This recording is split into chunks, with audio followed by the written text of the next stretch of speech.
I don't know. I think it's probably talking to people that watch the England test and probably talking to people that would have watched this test. I think when you're watching it's probably a little bit harder, but when you're invested in it, you're sort of, the guys are reasonably calm throughout the day. Obviously a lot of rain around this morning, and the guys were still reasonably calm, and I think as long as having someone like Kane at the crease, the guys were very trusting in what he was going to do. So and alongside Daryl there for most of the day, it was a great partnership that got us in that position late in the day. What is it about Kane in these circumstances that he has that mental capacity to soak up pressure?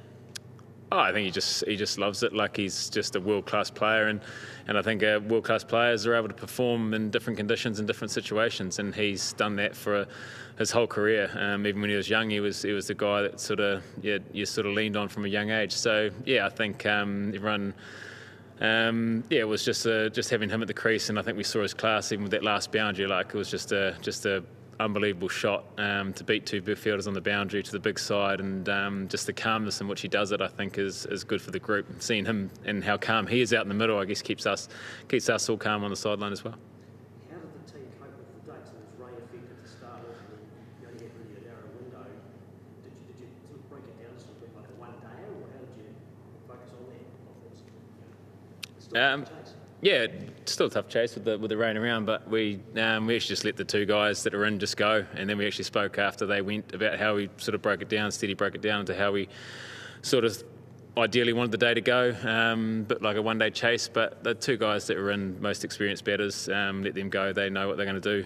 We knew that Sri Lanka needed early wickets, and we had our two best batters out there to try and counter that as well. So it was just about, I guess, getting into the day, getting guys back in, and once they're in, then we just knew it was one big partnership, and thankfully Daryl and Kane were able to do that.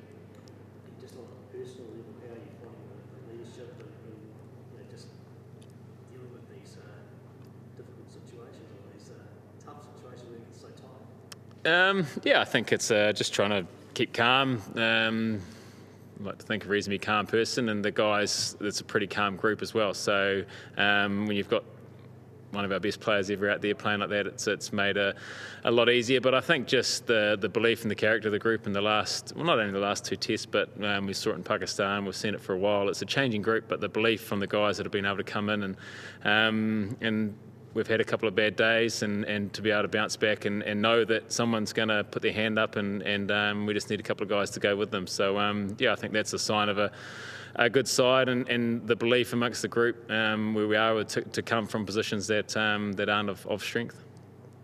So what was going through one last ball, sort of watching the dressing room upstairs? Probably not what unfolded. It was guys were probably had a rough idea it was going to go short, but we just knew Kane had to get some bat on it, and he wasn't able to. So it was once we saw Wags was in, we didn't realise that the bowler had actually thrown the stumps down. So it was it's I guess as close as you can get to a tied match. What do you say about Neil Wagner coming out there with torn hamstring and bulging disc in his back, going out there and helping out get through that by gutsy stuff?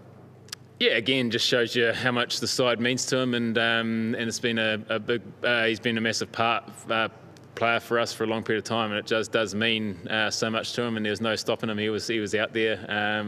It takes a lot to stop Wags, and anything for the team, he'll be up to do it. So it just shows you again what guys are willing to do for the side. I quite thought you feel those McHenry runs were in the first innings, and those little cameos that you had yourself and Neil Wagner had late in the innings to the final result.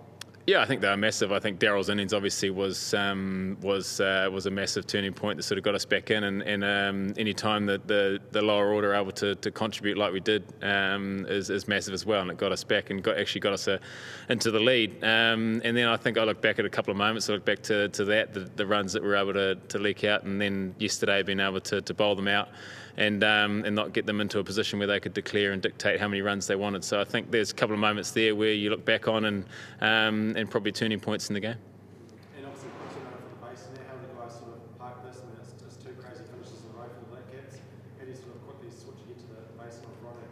Yeah, the guys will enjoy some time in the changing room, I'd imagine. But we know it's a quick turnaround to the basin. It's been a pretty tough workload, especially on the bowlers. So yeah, I'd imagine we'll sit back and enjoy and celebrate what was a great test match and a great test to be a part of. And when you get to Wellington, our focus will be about doing what we can do to make sure we're fresh and ready to go in Wellington.